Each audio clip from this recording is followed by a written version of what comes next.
A farmer toils in the hot sun, arguing with himself about the price of seed. He curses the man from town who won't allow him credit in time for planting. Life will be over, streams of marriage a footnote to his existence, and the land will return to the bank by default. All he needs is a little luck, the right weather, and 16 weeks.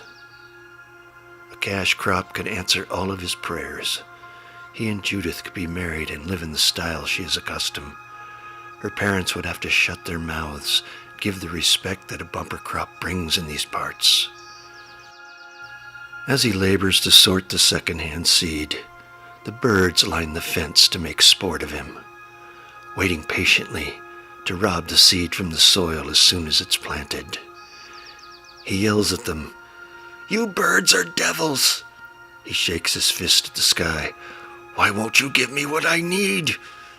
I'm not asking for myself, but for my bride, whose family is in good standing with you, regular tithers with church membership. Instead, you send these black demons to torment me and rake the marrow from my soul. These birds are your workmanship, sent to do your bidding. This crop could help to feed the poor and lead some sinner down the path of goodness. Instead, worry and turmoil for every moment my back is turned. A little rain to fall on these rotten seeds. Is that too much to ask? A little less blight, a warmer frost. But maybe you're busy in the next valley over, keeping their cockles warm while mine grow cold." A few of the shag nasties fly down and land a few feet away, mocking his childish rant. In anger, he hurls the hoe in their directions. They hop over it with gleeful jeering. "These birds are your minions, sent to steal my dreams. Why do you hate me?" He runs at the birds, trying to catch one and make a lesson of it for the others. But they fly a few feet away as he falls to his knees and screams at the sky, "I hate you!" Then repenting, "No, I just hate your indifference." A man in well-worn clothes is studying him, a stranger as far as he can tell. Being out at this time of day and not in the fields is unusual for these parts. "I can see by your nicely furrowed rows, you're a man of good standing. The time and care required tells me you take pride in the land. The skill of your hand is evident, and I'm wondering if you might be inclined to consider a proposition." "I don't have time to bandy words with a peddler. I have 3 days to get this seed planted, or miss the window, and my dreams will go the way of the worn shoes you wear. You're the poorest dressed salesman I've ever seen or had the chance to encounter." "I'm not a peddler, sir, but a farmer such as yourself, who has fallen on desperate times. If you could just hear me out, it might benefit both of us." "I don't have time for your troubled soul to lay worry at my door. Be on your way, or you'll get a taste of this hoe upside the back of your head. Give me 1 minute, sir. If you don't like what I have to say, I'll let you bash in my head and more, for there will be no good reason for me to carry on in this life." The farmer pulls out a watch and says, "You've got 1 minute. I planted winter wheat that was ready for harvest 3 weeks ago. An angry cloud brought hail the size of walnuts and destroyed the crop, leaving me without cash money. My wife and child are near starved. Because of this, my baby daughter has taken sick and is in dire need of medical attention. I've traveled a fortnight in search of someone who would trade 10 acres of cultivated land for the grade A seed I have in this pouch. This seed will yield 10 times the amount of the seed you are planting. Once the seed is planted, I will need a signed note from you confirming the transaction for the bank. Upon this, they will loan money, which will allow me to get medical attention for my baby. The best part is, after the harvest, the 10 acres will return back to you." "How do I know if this is some kind of trick to steal my land? After all, you'd say anything to save that brat." This miracle seed you speak of, what proof have you of any? It will yield 10 times the amount of the seed I have.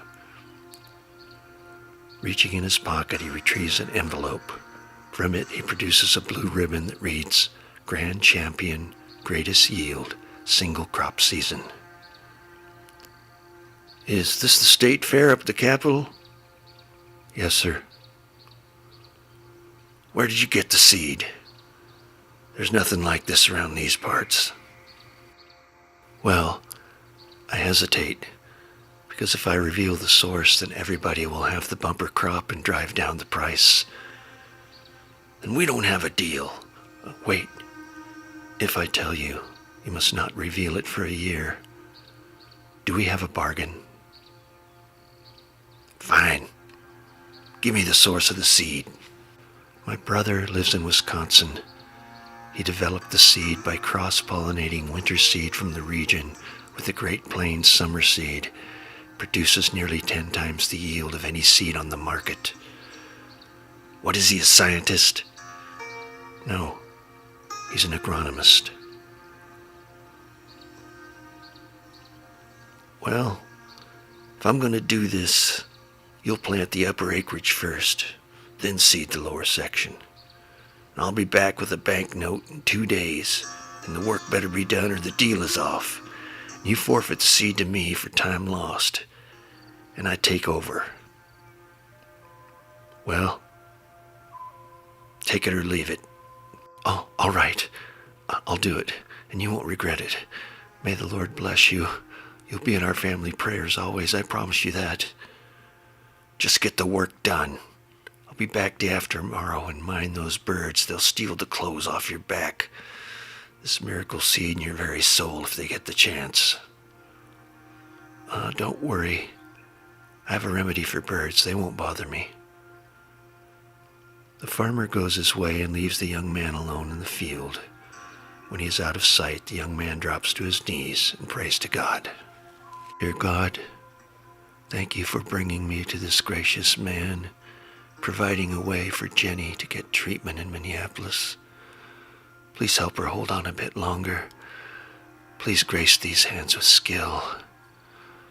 And the sweat on my brow with wings. I might plant this seed with time to spare. Keep the birds from my labor, fill their hunger with another spoil. Bless this seed with manyfold to honor thee. To thy name be the glory, forever. Amen. Upon rising, the birds are silent and have vacated the area, leaving him to work through the day and into the night. With the full moon, there is plenty of light to continue working until dawn. As the sun is rising, he gives thanks to God for helping him complete the farmer's field, leaving only his 10 acres to plant. With the whole day left to complete his work, he decides to take a nap and falls asleep looking at the clouds that fill the blue sky. He's awakened by a circle of crows watching 2 of their own brethren fight over a rat carcass, reminding him of 2 women in his town that banty over fresh bread at the market. The aggressive and the louder one seems to always prevail. It's cunning how these birds interact. While in fierce competition for the next meal, they guard one another from outside threats. Some eat while others watch. The masses will follow a fledgling who discovers the next food source, only to prevent him from partaking in the feast. It's clear they have keen intellect and calculate human behavior by distracting the mark, while others attack the blind side. It's a beautiful morning for planting. The birds take interest in his endeavor. After a couple of hours, there are hundreds watching his every move. Before it gets out of hand, he says a prayer and removes his shirt. Tying the collar to a shovel he stuck in the ground, the breeze fills the shirt and causes it to ripple. The birds become leery and fly to a safer vantage point. With a song in his heart, he finishes the planting by late afternoon, decides to make a small fire and cook some oats he had brought with him. Nesting in one lone oak tree, the farmer watches the young man finish the planting. The fact is, he's been watching him since last night. Having only made it as far as the tavern, he's been drinking and stewing all night, waiting for the young man to sleep. waiting for him to let his guard down. A short nap is not enough time to cover the distance, and with the birds watching, they will alert him of any presence. Tonight will be different. He will sleep from his labor and kiss the face of his wife and daughter. Pathetic dreams laced with hope's companion, promise. The birds must also sleep, clouding any witness to a change in course. On the morning, the birds will arrive like any other day, and take no interest that the young man has gone home. If I work on through the night, I can craft a dandy scarecrow to welcome the birds and let them know there is a new watcher in the field.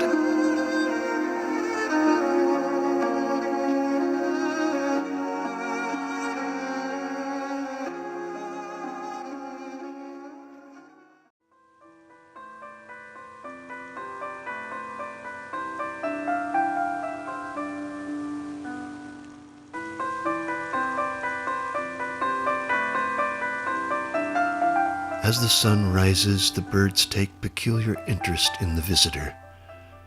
2 by 3, they swoop in to get a closer look. They talk among themselves, jeering and making sport of the hack. 2 older shags watch the young dive through and around the visitor, collecting on the fence wire to take turns buzzing the creature from tree to fence and back again. The farmer, waking from his drunken slumber, is amused by their antics. They really don't know what to make of you. He snickers at their indecisive behavior. Standing to his feet, he begins to whistle a tune from the Heavenly Highway hymnal, bringing in the sheaves. The sound alerts the birds, and they take notice of him suddenly. As if on cue, the birds begin to rise in volume with catcalls and jeers, to the point of drowning out the thin whistle of the farmer. He whistles louder as not to be outdone by the shagnasties. They in turn ratchet up the jeering, taunting, and laughing, completely muting out the man's ability to think or hear. They begin to circle the tree above where the farmer had been resting. The increasing volume forces the farmer to buckle over. Grabbing his ears, he groans and gathers his strength to plunge upward with a guttural scream that is launched from the boots of his rotten soul. To hell with you all! And then, silence, as if the birds understood what had been said. A blade of grass frozen in a moment, eerily quiet. He shakes his watch for life. It too has ceased. He looks up, and a million eyes are pushing through his frame like a million pinpricks perforating his skin. Tormented visions of feathery black pallbearers carry his lifeless body, laying it to rest in some dark patch, as the flock scratches dirt over his face, filling his orifices until there is nothing to reckon with. Then, movement. One of the old birds calls out a sound that is different from anything he has ever heard, like the hollow cry from an old woman or the high-pitched whining of a rabbit in distress. Little by little, the birds leave the fence and coagulate in the tree. So many it can scarcely hold their weight. The coronation has begun. The eldest and wisest bird circles the tree many times, circling and winding downward, until he alone takes rest on the shoulder of the new arrival. The old scruff looks down into the dark sockets of the scarebilly with deep penetrating jujus. Suddenly, without provocation, the old shag jumps to the ground and rifles out a bloodletting screech, akin to something having its bones crushed by a boa constrictor. 2 captains dive from the tree and lay pieces of bread at the feet of the old weather-beaten crow. This causes the farmer angst, and just for a moment, he can sense the black devil is reasoning out his next move. And in one motion, he snatches the bread and with a leap places it inside the mouth of the scarebilly. A frenzy of activity ensues as others carry meat, berries, and regurgitated water, giving nourishment to the lifeless scab. In madness, the farmer runs headlong at the birds, wielding a scythe, intent on gashing them into pieces. They swarm him like angry hornets, tearing at his scalp, his ears, his nose, until he falls to the ground in a fetal position. 2 by 3, 4 by 5, a circle is formed around him. The birds are silent and still. Penetrating juju eyes bear down on him. As he lay quivering in the hot sun, and without ceremony, the crows began to depart. From the oldest to the youngest, they fly up into the tree to spectate. Blood running from his ears, nose, and neck, he makes it to his feet, and facing them, he shouts, "You think you're bigger than me? You think you're smarter? You're just foolish birds not worthy of my dog's palate. But you'll soon get your comeuppance. And you," pointing to the scarecrow, "I'm gonna burn your rotten carcass till there's nothing left but a stain." Looking to the sky, he taunts God. "I wonder if you know what I'm thinking. You think these black demons are going to get the better of me? Let's see how they deal with the business end of a 20 gauge. You want to fight me every step of the way? So be it. I tried to be nice. I tried to be fair. But it wasn't good enough for you. You had to press me. Well, here I am. Go ahead. You've got your witnesses. Bring the gavel down past sentence. But I warn you, if you do, you will be hurting a good woman who loves me. She follows your teachings. Do you really want to hurt one of your own?" With that, he walks down the road towards home. Whether in his head or not, every so often, he stops and turns to look back. He has the impression that he is being followed. Perhaps the birds want to find out where he lives and devil his garden. After a time, he hunkers down under a sycamore tree to watch for the birds that might be trailing him. To his surprise, he can faintly make out a person moving slowly in his direction. He decides to wait and see who is coming down the lane. There is a man walking very slow. He also stops every so often to look behind. He positions himself behind the tree. He grabs a good-sized rock and waits to bash in his head if necessary. At about 100 yards, the person ditches into the woods out of sight, leaving him at a disadvantage. He moves away from the tree and out into the road to face him head on. Walking a few steps, he stops to listen. A few more steps, but nothing. Just silence. The filthy birds had punctured his eardrums. The air is filled with the sound of hissing ocean. A few steps forward, and the smell of rotting deer carcass draws his attention. And then a shadow from behind freezes him. He tightens his grip on the rock and slowly turns to face his assailant, but drops the rock at the sight of Preacher Tom Hartley.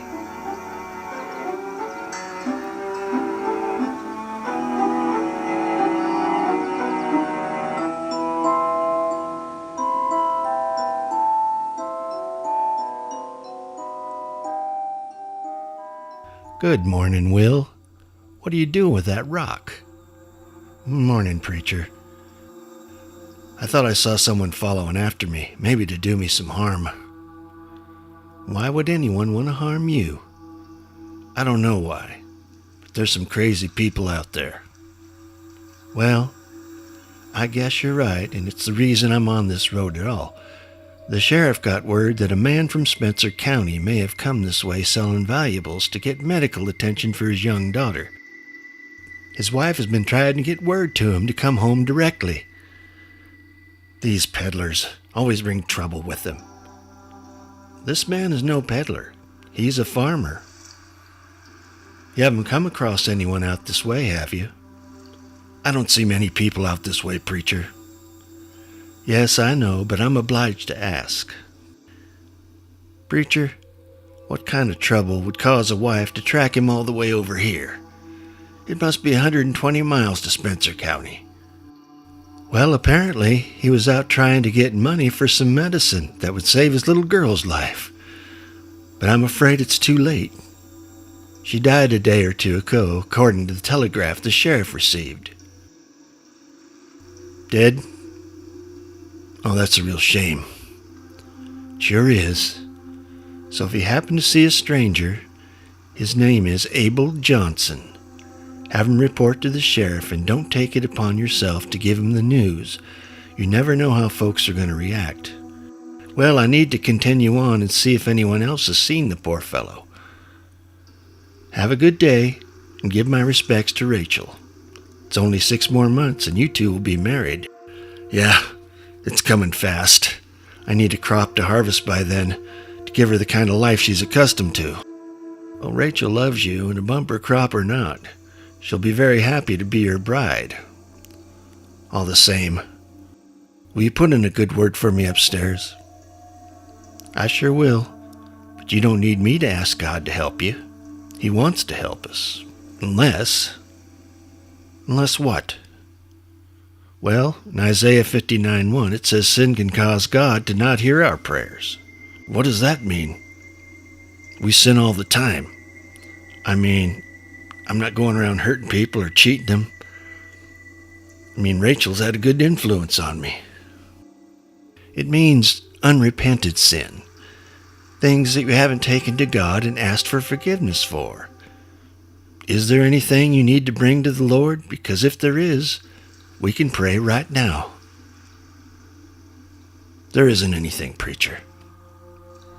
A few small crows rustle in the trees, probably impatient to eat the rotted deer meat in the ditch. Looking up at them, he curses them in his mind. Well, Will, I need to be on my way. I'll see you in church on Sunday. Yeah, I'll see you, Preacher. The preacher continues on down the lane. After he is out of sight, the farmer picks up a rock and hurls it at the crows. They fly down to the ditch and stare at him. He backs away slowly and into the woods so they can't see his path toward home. Making his way through the brush, he stops to listen for any sound of someone following him. But nothing. Through the clearing, he can see his house and a bicycle leaning against the post. Sitting on the porch and waiting is his bride-to-be, Rachel. He runs to greet his fiancée and scoops her up in his arms, planting multiple kisses on her cheeks as she laughs and tries to wriggle free. Will, stop. You're the limit. 6 months can't be fast enough for me. It's only been 2 days since Wednesday meeting. I thought you would have had your fill with all that sparking behind the building. I can't get enough of your kisses and your sweet-smelling hair. Well, I just stopped by to see if you want to have lunch at Mom and Dad's on Saturday. He's making catfish and Mama's making her hush puppies. I was wondering if you could bring some of your sweet cider to bear for them to sample and, well, who knows? I know they would love it. It's amazing how blending these different apples sets it apart. It'd be an honor to have lunch with your mom and dad. How's the dress, casual or otherwise? You know my parents don't put on airs. They're just down-home folk like me. You say that and wear a different dress nearly every Sunday. That's only because Daddy owns a store and uses me as advertising. Well, it does bespeak of money. Oh, nonsense. Is that why you want to marry me, for my inheritance? Don't be childish. Would never marry you for money, only love. They both start laughing and melt into another kissing spree. I really should be going. Rachel? Yes? Do you think God can forgive all sins, no matter the circumstance? Of course. Of course, silly. Why, what have you done? Oh, nothing. I saw the preacher on my way home. He told me God won't hear my prayers if I have unconfessed sins, something about Isaiah. Well, do you? Do I what? Have unconfessed sin. Not really. I try to make things right as I go along. Well, don't worry about it. The fact that you have concern tells me he's reminding you, just in case. I just don't want anything between us. I want my conscience clear. Of course it is, my sweet, sweet man. Okay, one for the road and then I'm off. As they break from the kiss, Rachel notices a horned owl perched in a nearby apple tree. That's odd. You hardly ever see owls during the day. My daddy tells me the story of an Indian curse. Seeing an old owl during the day means death and bad luck is coming your way. You don't believe that horse crap, do you? Language? No, I don't, because I'm a Christian. But the Indians believe it. Just as an owl at night means good luck. Well, it's just superstition. Well, I'm going to take a shotgun to him. No. He's not hurting anyone.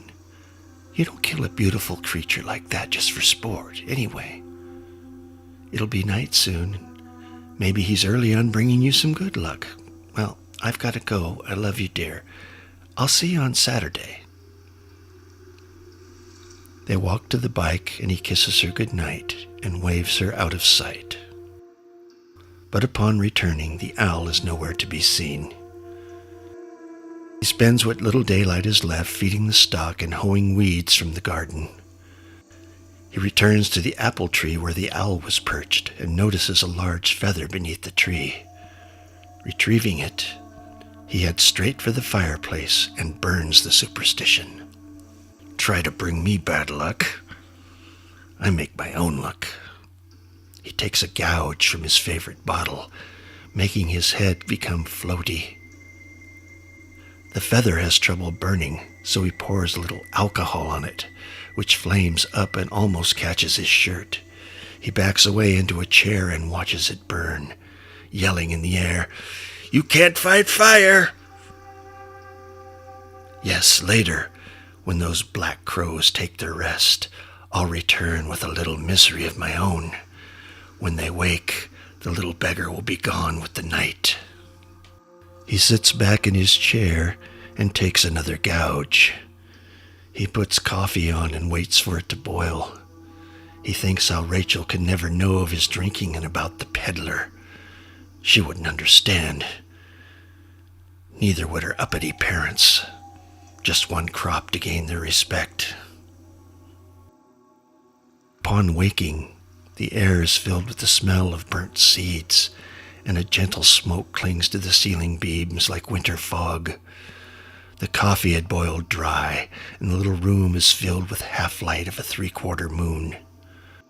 The The stars are bright, and there will be plenty of light to deal with the little mess on the lower 5 acres.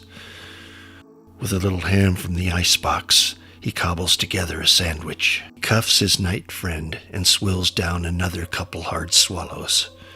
Then, a tapping at the door sends him into a panic, thinking Rachel or the preacher had come up to hassle him about something. Peeking at his watch, it reads 12:13. That's way too late for callers, he thinks. He approaches the door with slight caution. Turning the knob, he gently allows the door to open on its own. He quietly picks up his shotgun and readies it for action. After waiting for several moments, he edges out onto the porch. Through the silhouettes of trees and outbuildings, nothing stands out as peculiar, only silence, crickets, and the occasional tree frog. Backing slowly into the doorway, looking down, he sees a large feather resting under his boot. Slightly confused, he remembers burning a feather in the fireplace, and perhaps another had blown up onto the porch during his nap. With little regard, he snaps the feather in half and shoves it into a flower pot resting on the porch. Closing the door, he makes ready a second pot of coffee to get him stirring before he heads to the lower 5.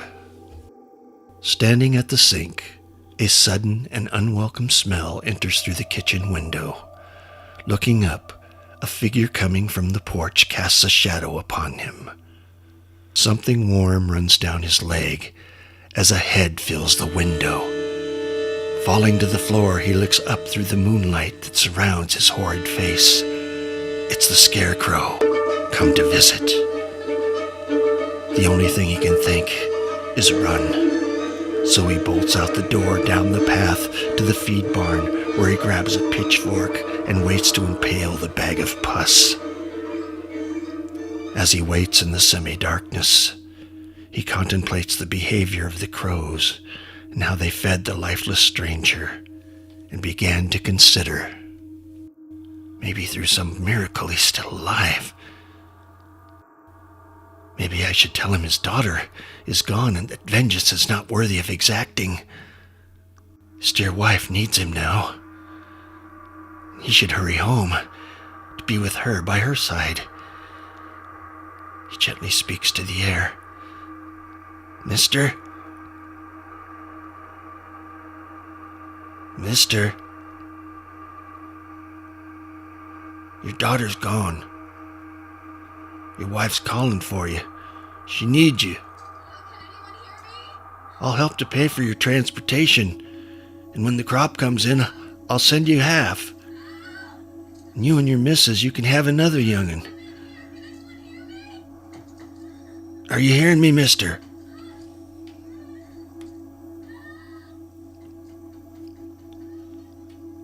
With boldness, he inches forward until he can see the porch and the front door. Nothing. There's nothing. Dream of all dreams, and I've had some whoppers, but this one takes the prize. With pitchfork in hand, he races up to the door, only to find his coffee had boiled dry again.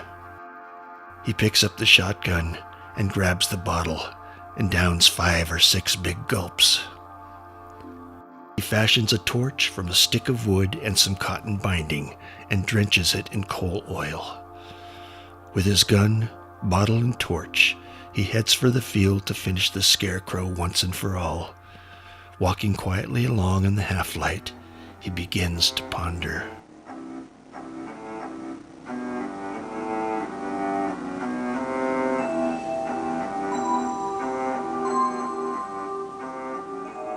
Walking quietly along in the half-light, he begins to reason with God. This bottle makes me do things I wouldn't normally do. The liquor shines a light on my unworthy soul. And then I get anger.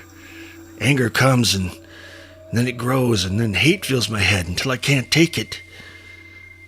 When Rachel's around, I don't care about drinking. I live to please her.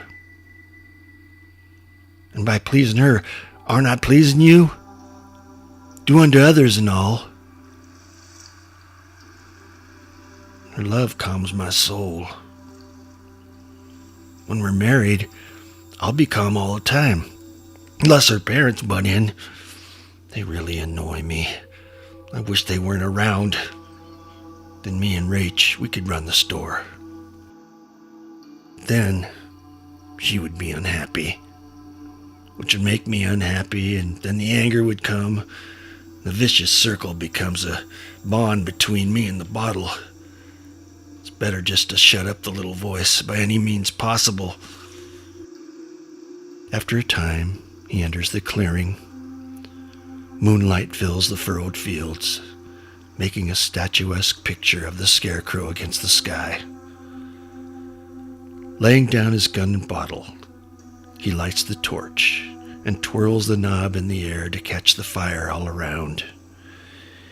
He looks about sheepishly to see if there is any that will stand in protest of his intention. And as expected, the black shag nasties need their beauty sleep. Raising the torch, he examines the wretch, studying the eyes for signs of life, but nothing. The crows had made feast of them during the day, just dark holes where dreams used to propagate. He shoves the fireball into the beggar's mouth, and before he can shift his weight, a force of great magnitude knocks him face down to the ground, sending the torch flying. He rolls to his back and onto his elbows, catching a glimpse of a mighty horned owl fluttering to take nest on the head of the scarecrow as the tiny embers suffocate. The owl studies the farmer with quiet indignation. He begins a dialogue with his newest accuser. You might think I only care about myself, but you'd be wrong.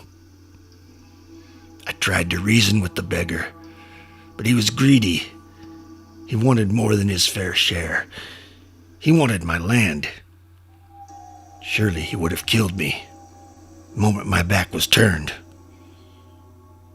So maybe his brat was sick. That's not my fault. He came to me. He wanted a bargain. He lunges for the torch and draws the ire of the mighty owl. Swooping down, he opens his scalp with razor-sharp talons. With blood gushing down his face, he dare not move, lest the angry owl cut out his eyes. Softly in the night air, a voice comes gently calling, Mister? Mister? Are you okay? A stranger appears out of darkness. He grabs the torch and sticks it in the ground as the farmer slowly sits up. Watch yourself. There's an angry owl out for blood. The stranger offers him a rag and some water to clean his face. You should apply some pressure. Head wounds can bleed something fierce. What are you doing out here this late night? You planting your seeds by the moonlight? This owl attacked me for no reason. Where? I don't see any owls. Over there, on the scarecrow. Looking, the stranger replies, I don't see anything. You calling me a liar? No, sir. He must have flown back to his nest when I came walking over. He might have been here after your seed. They have keen senses. Picking up the torch, he surveys the scarecrow. Boy, he's a real Jim Crack. Looks almost real. What are you doing on my land? You know, people get shot for less. Well, to make a long story short, I've journeyed from Wisconsin in search of my brother. He went missing a while back and his wife is worried sick. I believe he might have been selling some hybrid seed in order to help his family. We don't get many strangers around here. Well, he's got brown hair and blue eyes, and he's about as tall as this scarecrow standing here. Holding the torch up to the scarecrow, he begins to examine the eyes. Say, how'd you get these eyes to look so blue? Are these marbles? I mean, they look so real. They don't have that glassy feel in the light. Is it an oil paint? He stares deep into the eyes. They almost look like Abel? From behind, a loud gunshot echoes through the night, and the normally silent crows begin to stir.